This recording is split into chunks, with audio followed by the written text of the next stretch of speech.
we have Catarina De Araujo. She is the Associate Curator of Education at the Oklahoma State University Museum of Art, and she's going to tell us what her education team has been doing lately. And then you also mentioned that you're doing a science exhibit coming up, right? Yes. Mm-hmm. Have any questions for us? We can help you too. I do actually. I was going to ask for some feedback or. Okay, I'll turn it over to you. Sounds great. Like Anna said, my name is Catarina De Araujo. I go by Cat, he, she pronouns as well. I am the associate curator here, but I focus on K through 12 programming.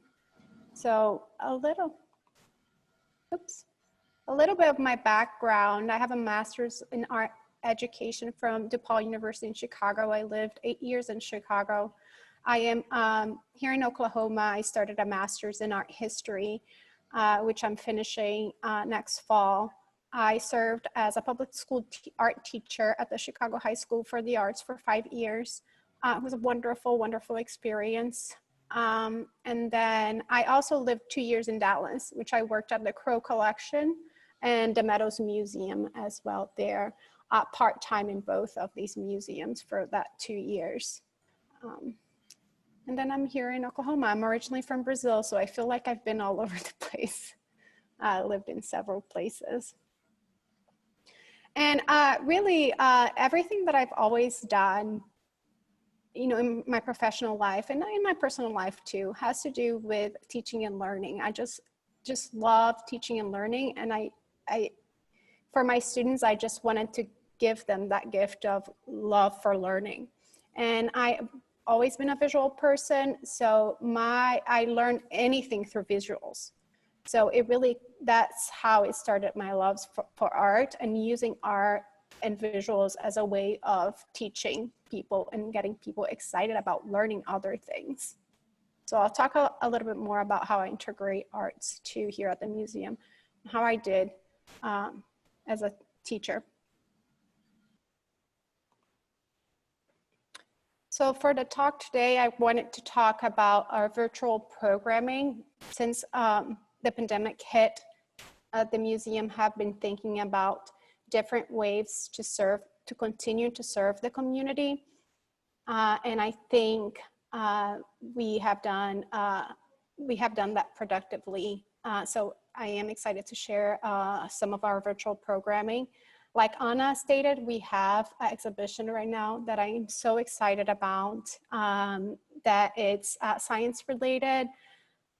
It's not only science related, it's everything related, I feel. It's installation, it's about human experiences, it's about science, it's about water, it's about people. And I'll want to talk a little bit about that to see if I can get any ideas for programming as well. And then we have a highly successful program with pickup bags that I'm going to talk about it too, because we can't get people to the museum right now. We are still closed. We're going to open on the 24th. We have a pickup bag program that I wanted to share. And also we have been doing remote internship. We have a lot of student workers. We have student interns. We have 6 right now. So what are we doing with those students that couldn't work in the museum? Virtual programming just started. We have an education team right now. It's myself, my associate Christina, who does academic initiatives. And we also have Casey, who I'm showing here on a video. And we just wanted to do something fun. Our Facebook was dormant. And then we got a wonderful marketing person on the team too, and she was excited to put up more things in there. So she came up with daily art. So we were producing these videos to post daily, which was a lot of work at the time. But since we were all working from home, we also found it fun. One thing that our marketing director told us is that we really just wanted to be informal and not to worry so much. So we started just producing these contents. I'm going to show one short video from Casey that is 2 minutes long. I got a thematic of science because these are sculptures that are in the science building. And then I'm going to show a yoga one that I did with my kids as well. And the important things about this video that Casey and I love is to integrate movement with learning and also integrate some STEAM activities as well. And yeah, just integrating different things through the art and learning. So I'll just show her video.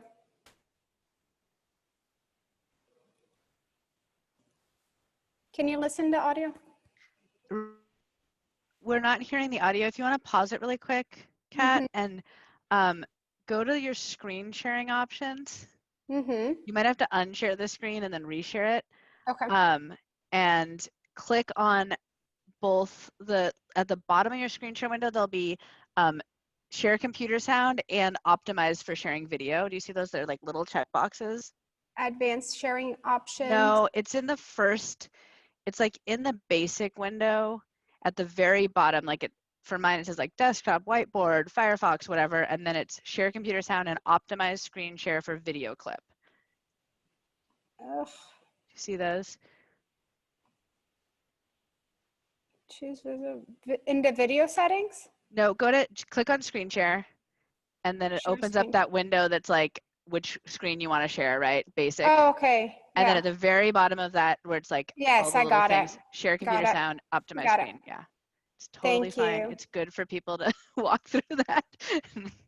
We're all learning together. I know. In this crazy world. Yeah. So now it should be your video sound, and it might be a little. Yeah, you got them clicked, and it might be a little loud. Like it'll sound quiet to you and a little bit louder to us most of the time. Okay.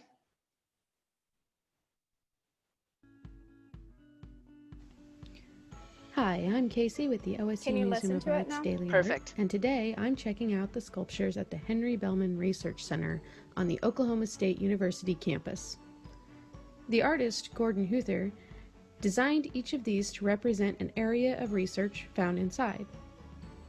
He was inspired by microscopic images from each area of study.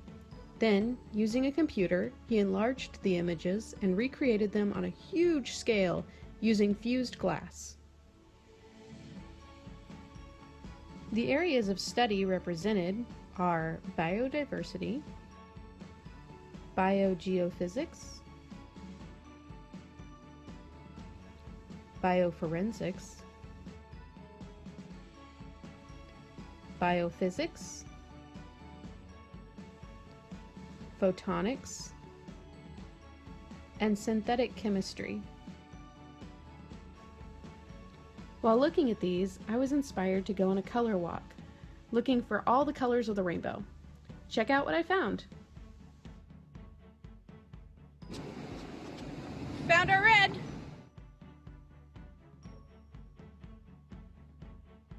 It's not that hard to find orange on this campus, but this color is pretty cool.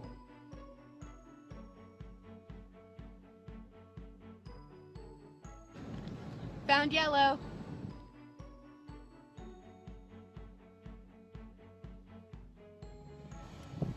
Green.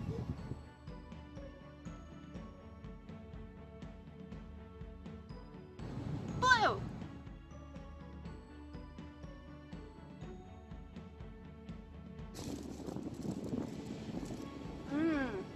Purple.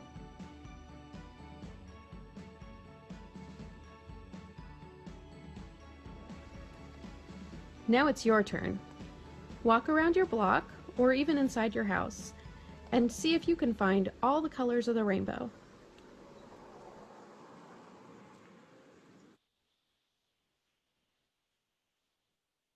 I think I need to get back to my presentation. And then of course, this one was for younger audiences. The one that Casey did, that was one of the first weeks that we did. And we have done 60 videos so far. And they have evolved, of course. And I'll speak a little bit more about that. But this is another one that we did that it's... Hi, and welcome to the Daily Art at the Museum. That I wanted to share. Today, for Meditative Week, we'll be doing kids yoga. The poses are inspired by teacher. Sorry. I have to.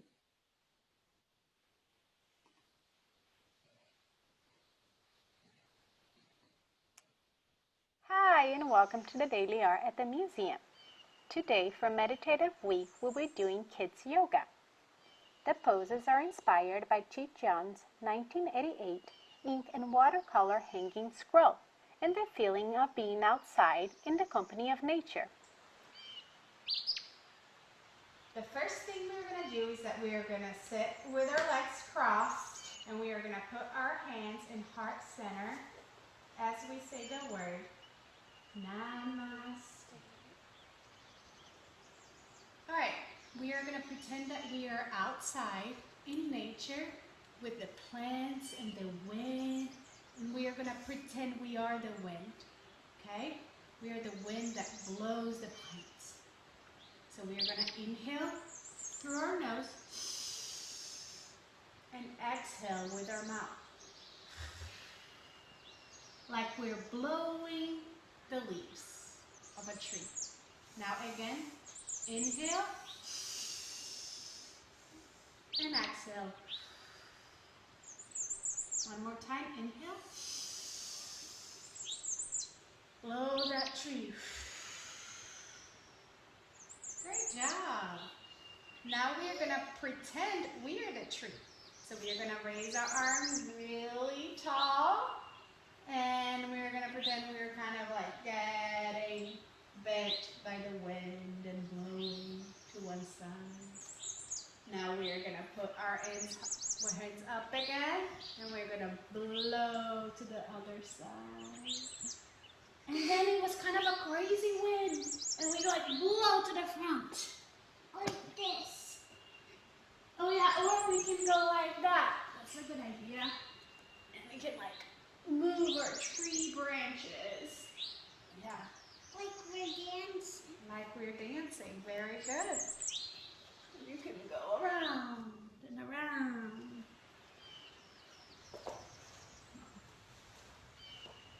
Okay, and now we are going to pretend we are a little seed.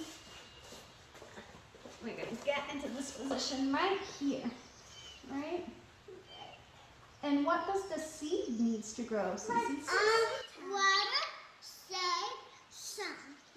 Oh, very good. Water and sun. And sun. And needs shade too? Yeah, so it doesn't get too hot? Yeah. Okay. And water. And water, of course. Yeah, water. All right, so how about we stand up and we say, hello, sun. And then we're going to pretend we're the water washing the sea. Let's try again. We'll say, hello, sun. Hello, sun. And we are going to walk. I'm going to stop right here. For some reason, I can't get back to where I was, where I'm seeing everyone. Can everyone hear me? Yep. Okay. So I'm just gonna keep going.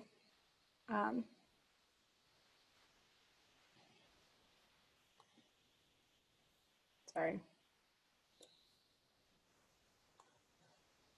I don't know why my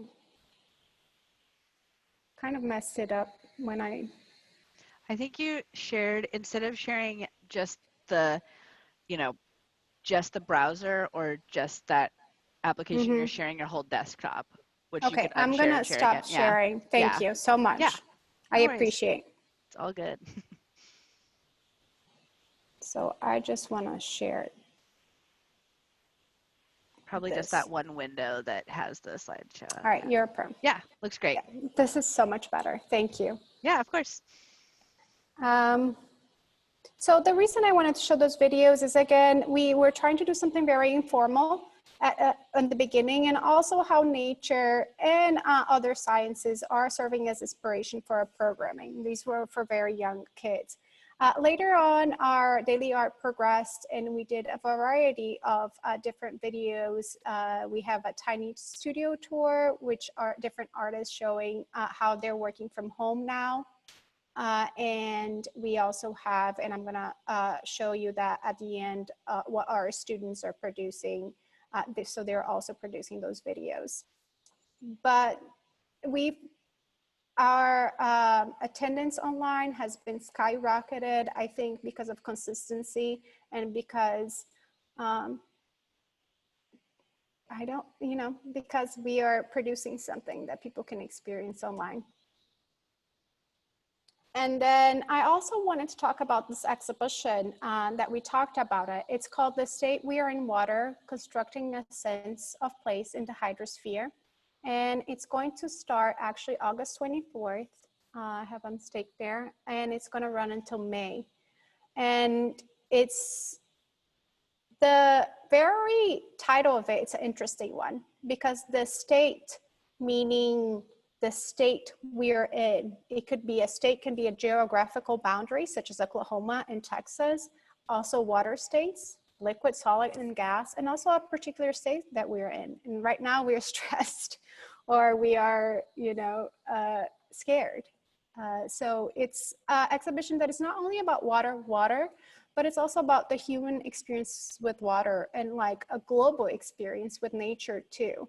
So I'm taking inspiration of nature, and I'm also taking inspiration of how this exhibition actually took place, because it's an exhibition that was done by 3 artists. So it's a collaboration between 3 artists, and they did something that is called arts research-based artworks, which it's usually related to a space or installation space that it's multimedia, meaning different art materials are used, but also they are showing different experiences from different people within the community. So they worked with a lot of Oklahoma people here locally. We have, for this exhibition, they had over, I think 15 partners, so within the university. So water waste treatment and different, the architecture department and other different departments within the university. So they wanted to show how the public related to water. So there's a lot of videos from the community. So it's very rich. It's about like the communal experiences with water. These are our 3 artists. Robin Lasser, which is a professor at Jose State University in California. She also couldn't come here to do the exhibition like we planned for it. So it all had to do remotely. So that was definitely a challenge. She does these wonderful mandala videos, and this was my question for after. I really want to do something, some sort of programming or workshop that it's related with meditation. As we shelter in place. This film is designed to serve it's also as a talking meditation about on art. the health of our oceans. I'm not going to show the video so much. You can see it online too, but it does have that quality of it. But I want to give more beef to it too and talk about the science of water within different programs here at the museum. Our other artist is Marguerite Paret, professor of art at Washburn University in Kansas. And she does these wonderful, they are a porcelain, which she fires in all these different colors. And her work is so beautiful, but it's also very gloomy and sad sometimes, I think, that's my personal opinion, but if you see the flower inside the vase, there's like a confinement to some of her work that I feel speaks to us humans and our responsibility with nature. And you know, I think it makes me wonder, like, what are we doing as humans to our environment? And those are questions. So her questions are more like, what are we doing to help the environment, and what are we doing as a whole to affect the environment? I also want any ideas for projects or STEAM projects, unit plans, lesson plans. I can take it to the teachers. That would be wonderful. And they also worked with Bruce Shorting, who is also director and of Project of Art at the Medical Museum in Iowa. And he worked as an exhibition director.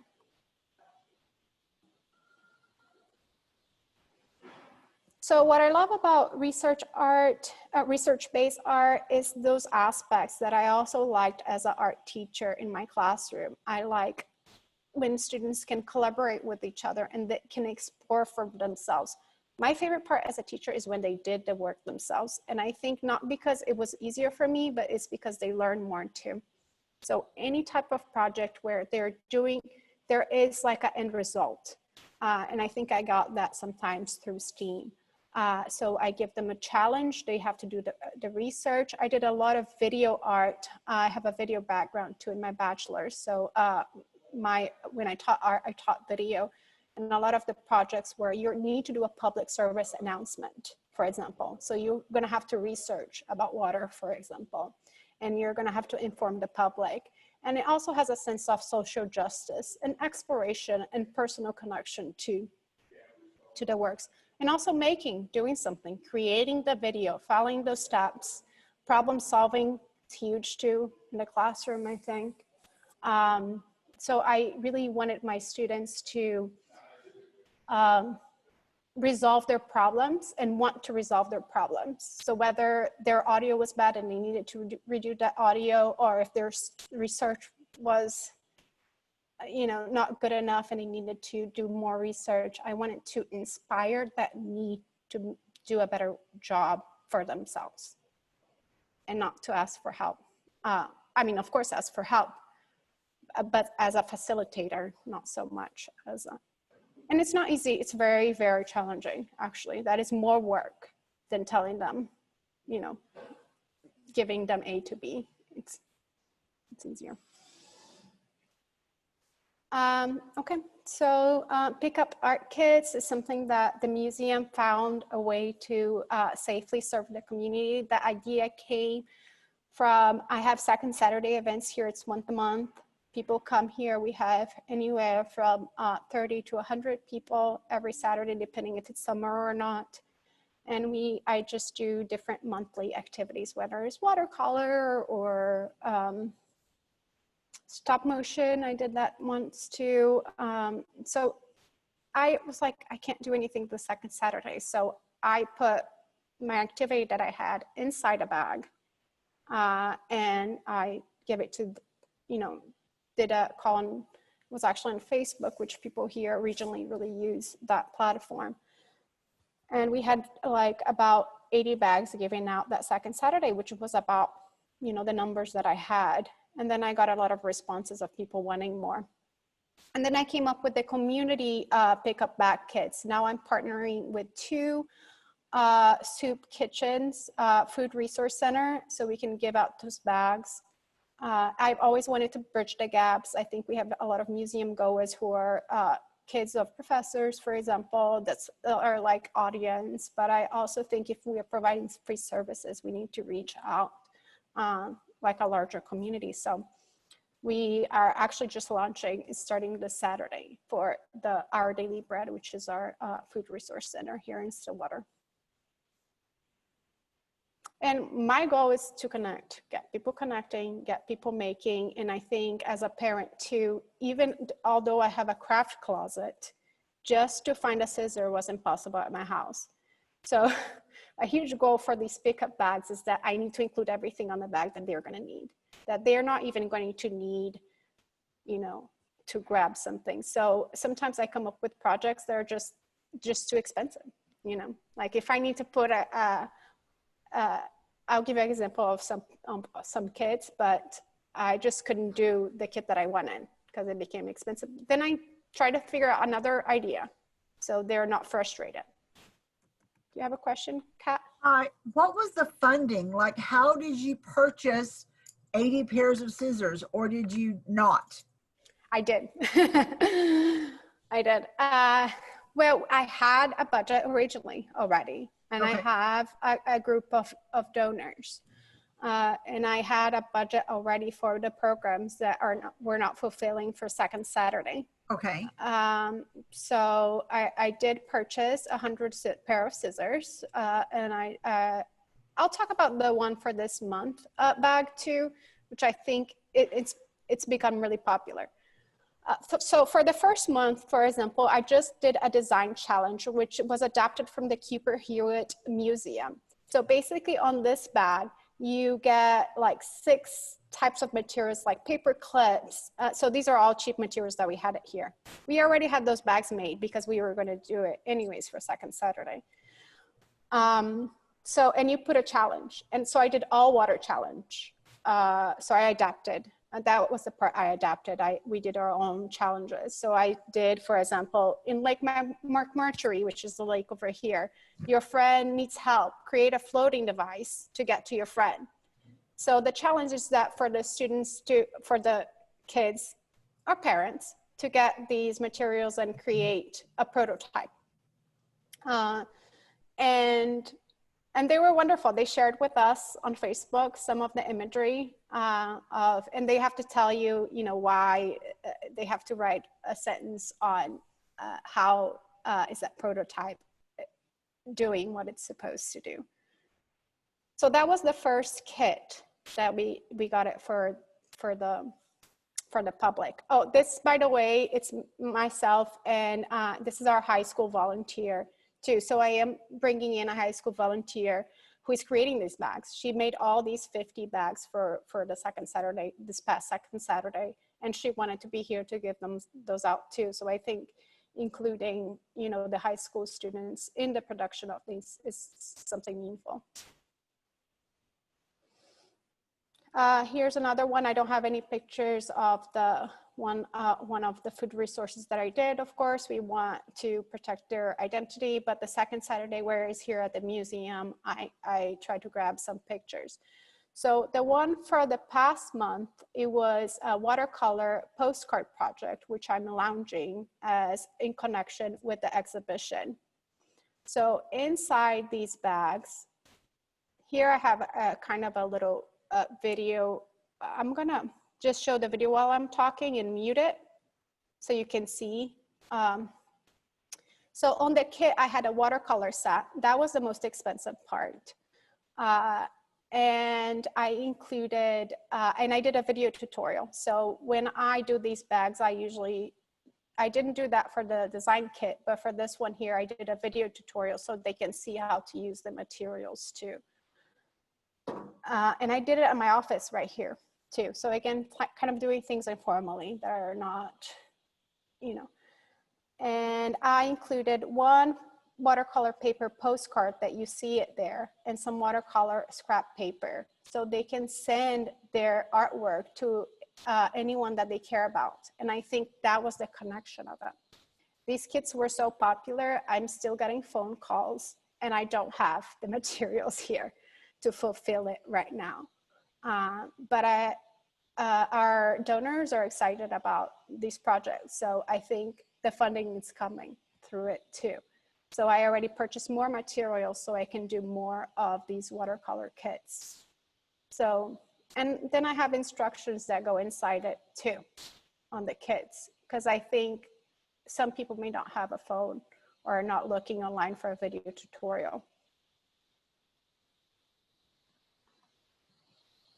So right now I just did 3 pickup bags. They're all popular. The design challenge, of course. I did a stop motion one that had just felt and scissors. Those were the scissor ones. It just had felt and scissors. So the bags are running about $1 or $2. The postcards were $3 a bag. So they can get rather expensive. But like I said, I had funding before, and I have funding for teachers too. So I am going to offer these for classroom teachers if they want a kit to take it to their classroom. Unfortunately, I can't offer for Texas teachers, but I will be offering here locally, and I think that can help. I was thinking even a teacher that doesn't have anything to do one day and just wants a kit, they can watch a video tutorial and they can do it in their classroom. Especially the design challenge is very, very cheap materials and does not take much.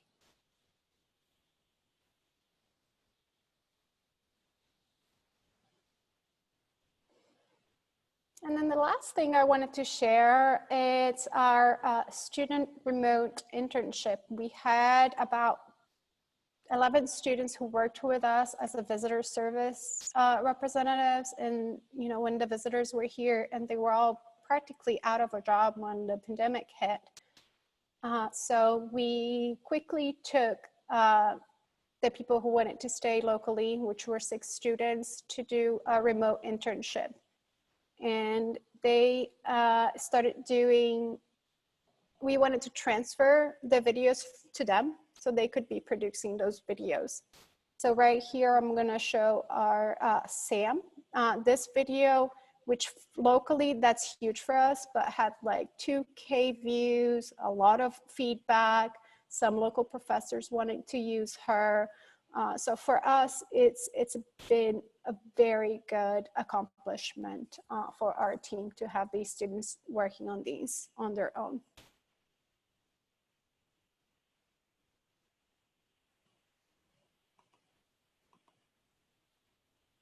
From the OSU Museum of Art. For this video, I will be sharing my Museum Associate staff pick with you today.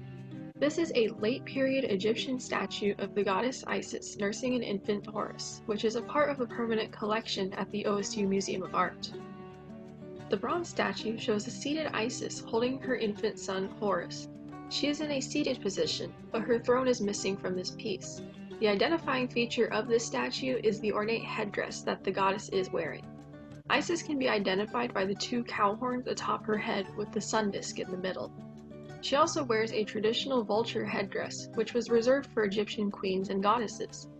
In other cases, she may also have her horns and sun disk replaced with a throne, or she can have wings on her arms. This piece comes from the late period of ancient Egypt, a time when the country saw many shifts in power from neighboring empires, such as the Assyrians and the Persians, between 664 and 332 BCE.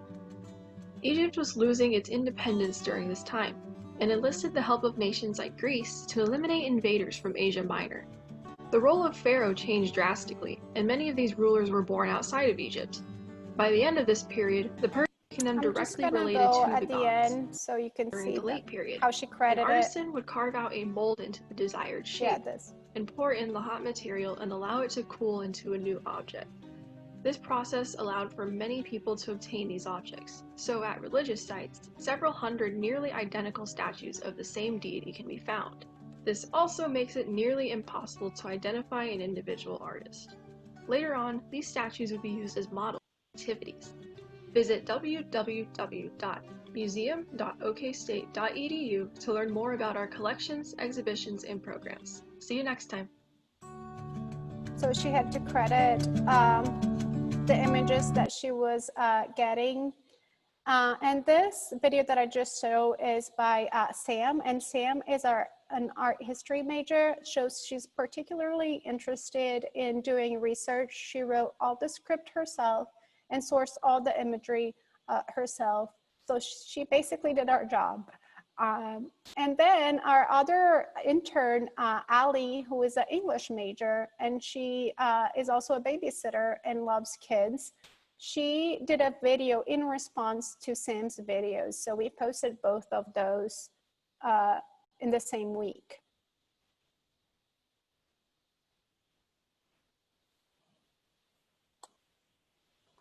My name is Ali.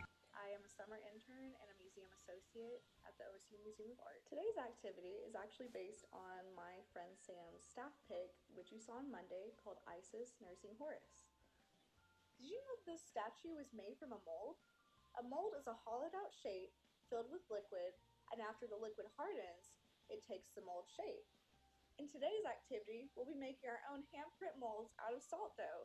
Let's get started. So materials you will need are a bowl for mixing, a bowl for cutting out your shape, a cookie sheet, a rolling pin, and a spoon. So there's an element of cooking too and ingredients that I like about this activity, making things in response to an artwork. First, mix the salt and flour in a large mixing bowl. Then make a And she came up with all of it herself. Add the water. Knead until smooth and shape it into a ball. And you can see that it's, you know, very informal. It's her own phone, her own kitchen. And it's not perfect. The audio is not great. Numbers, but you can also use the end of a straw or a paintbrush. After you finish your designs, you can then let your salt soak. But I think it's educational. And as a mother, it makes me want to try out with my daughters. So in that sense, I think it's successful. Always ask a parent for help. And she's so cute with her cat. Once done cooling, you can personalize it however you want. I decided to paint mine.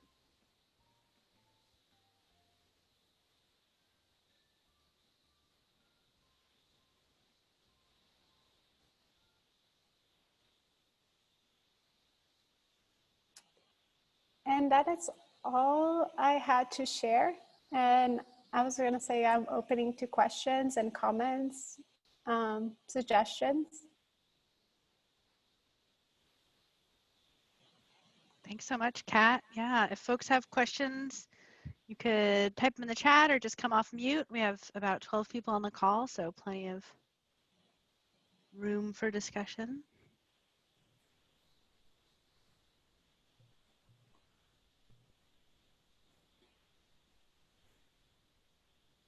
I guess I'm at the Botanical Research Institute of Texas in Fort Worth.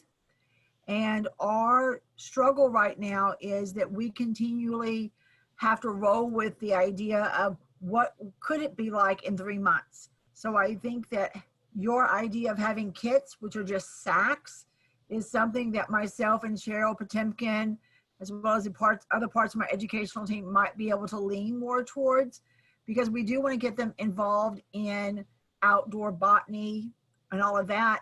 But we keep on wondering, how could we do this and that? And I know that we can tell them to dig a hole, and I guess we'll just tell them to go inside and get a big spoon.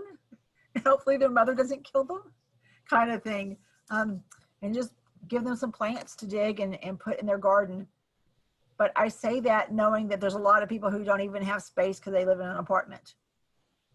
So, every single time I think, oh, we could do that, usually somebody who doesn't have a pie in the sky attitude like I do says, no, Kat, they don't have the garden to put it in.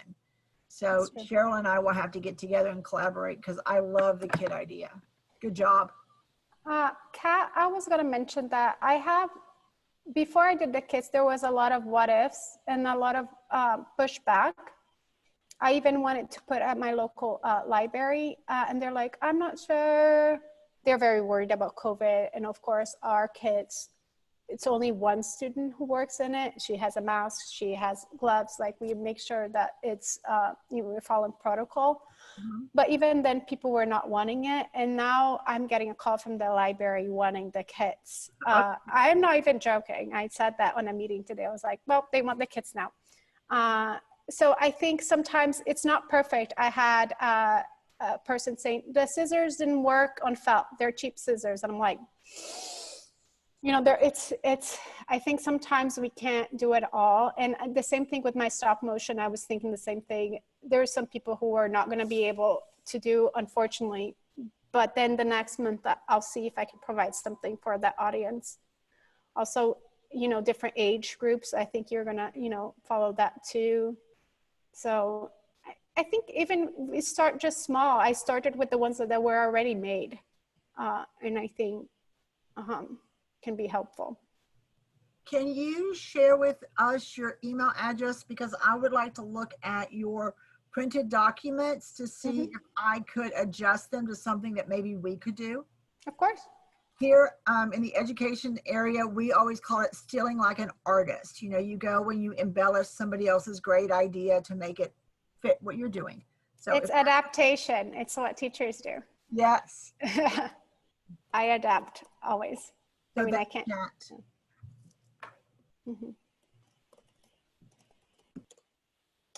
I just put my email on the chat. Thank you very much.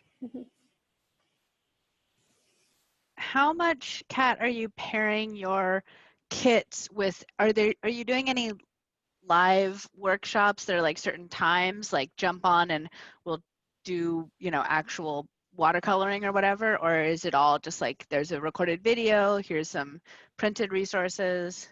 Well, I've only done 3. So the first one was just printed. I didn't even do a video tutorial. And then the second one for the stop motion, I did do a video tutorial. And the third one, I did a watercolor tutorial. And with the watercolor tutorial, I'm already not satisfied because I think people are trying to mimic what I was doing instead of doing their own thing. So I think having a workshop, having a Zoom. So I'm thinking for the next one, I'm gonna try, which is your suggestion, a little, and just try different things. I think having people joining me on a Zoom that could be recorded and then have that as like a tutorial would, it's an idea that I want to try for the next one. Nice, fun. Cool. Thanks. And then people just have to register. We send them a Zoom. I don't see it as being difficult, although every time you have a great idea, you have to think like, how are you going to tape you showing? But then some things I have to play around with the logistics, especially if you're showing, like you're demoing, technicalities, I guess. Yeah. I can share a resource really quick. I played around with this a little bit. It's an app and software that you install on your computer, and it lets you make your phone a second camera. So the app, there is a free version, which I've heard is really glitchy. So I just sucked it up and paid the $8 for the paid version. And it's pretty good. I'll share it in chat. I really liked it. The focus was really good. It was better than some document cams I've seen. And so like, there are some like little tripods you can get where it, mounts your phone down like this, and then you can actually use that document cam. And if you have an attached webcam, like I have a second webcam, so I can point it down and that can be my document cam and then go back and forth. So I think that's what I need. A second. Yeah. What you just did is just what I need.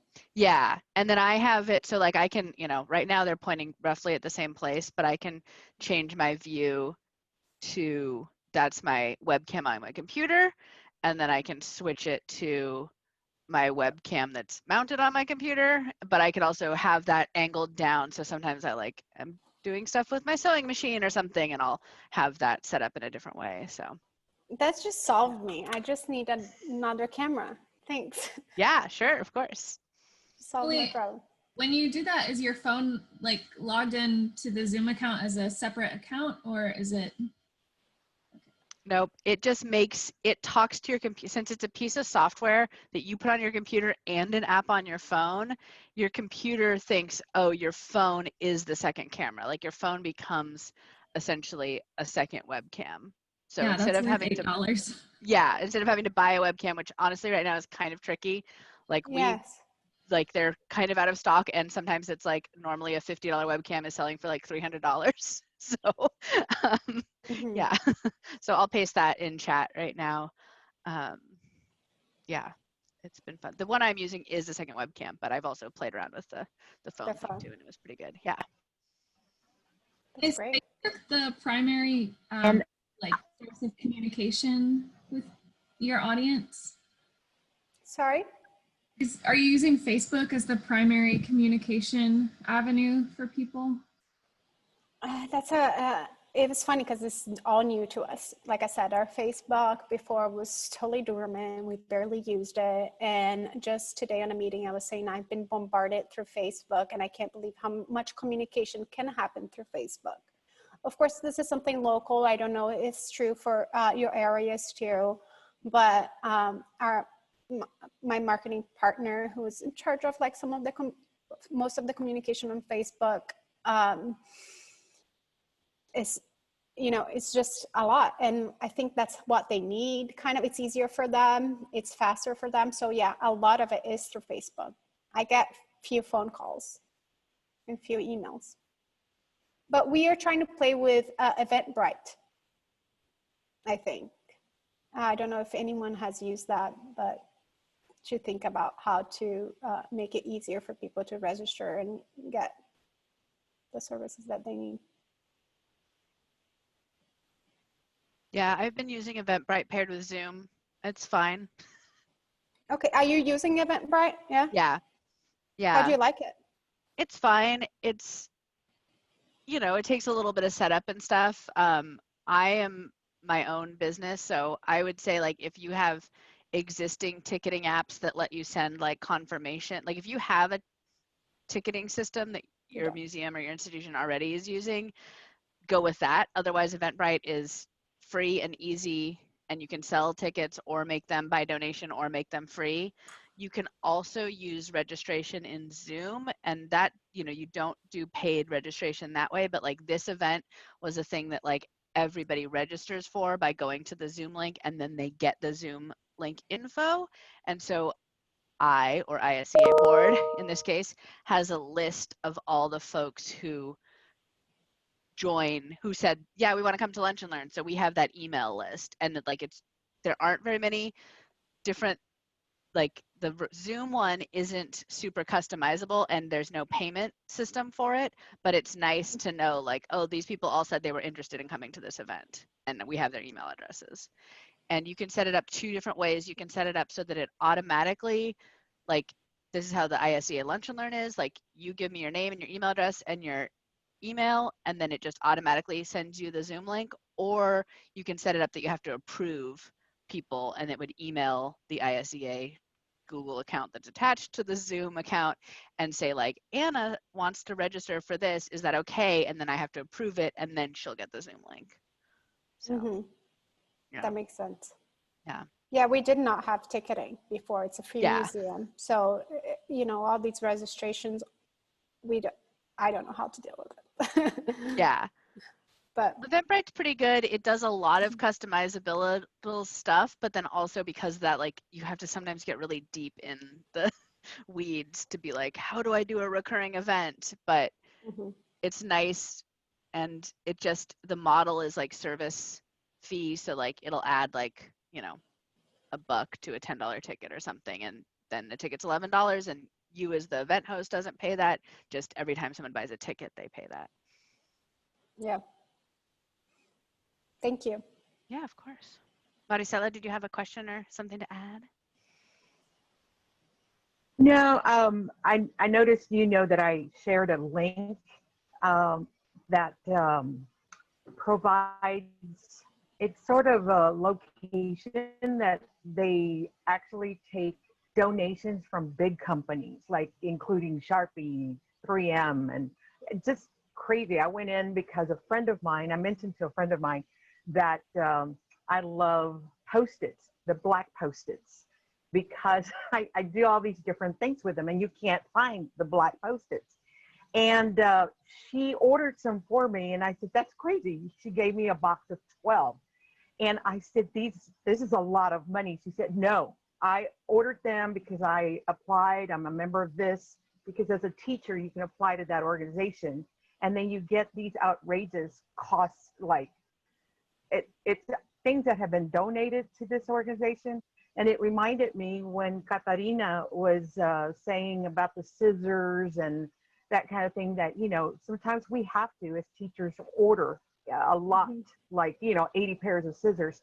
They don't always have all the items you may need, but if they do have them, the cost is so low sometimes that it's just worth you paying for it, which we almost always do as teachers anyway.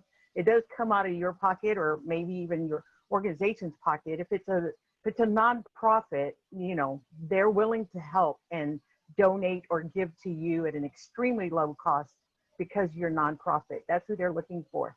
So I know I put in the link on there on the chat box, so it may be worth you taking the time to look at it. So, and that's it for me.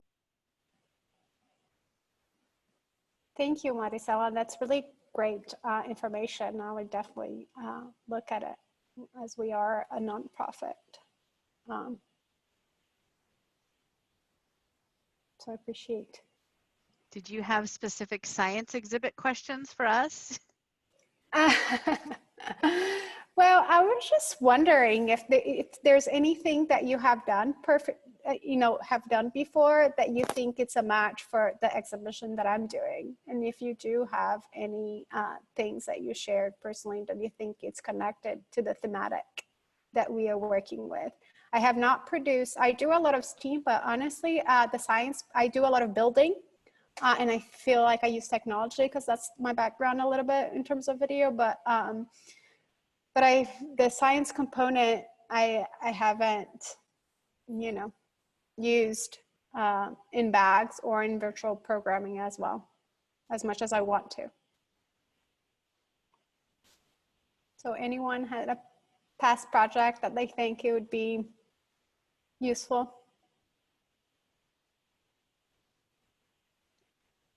I just pasted in chat like probably my #1 STEM resource, which is the website howtosmile.org, and it was funded with an NSF grant.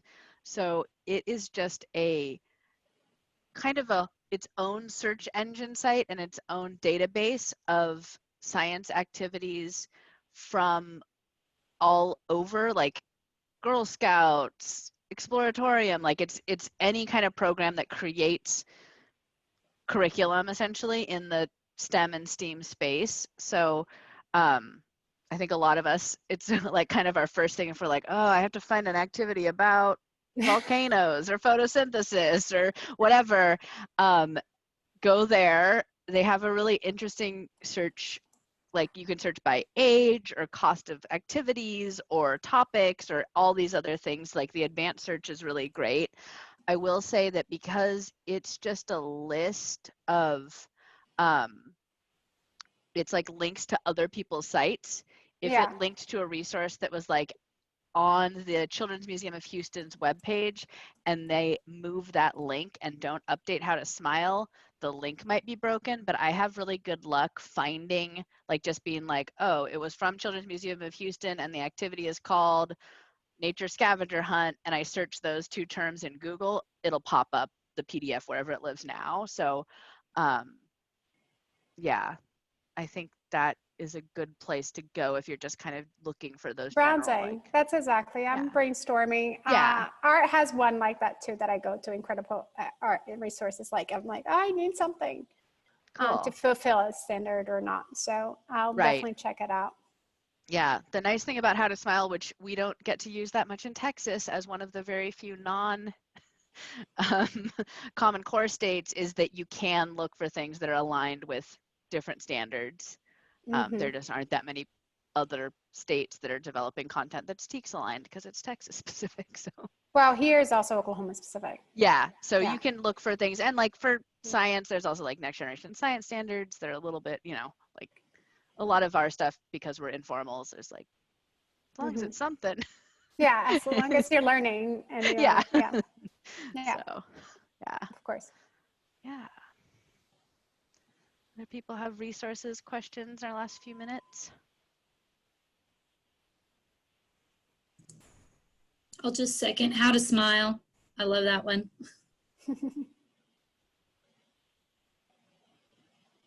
Thank you. And my email is in there. So if you want to contact me, and I don't know if Kat is still here, but if you can send me the email to remind me to send you those PDFs for the activity, for the instructions, I'll be gladly do that. And anyone else that has more questions can use my email address as well. Thank you so much. Yes, thank you so much. That was really, I love those videos so much.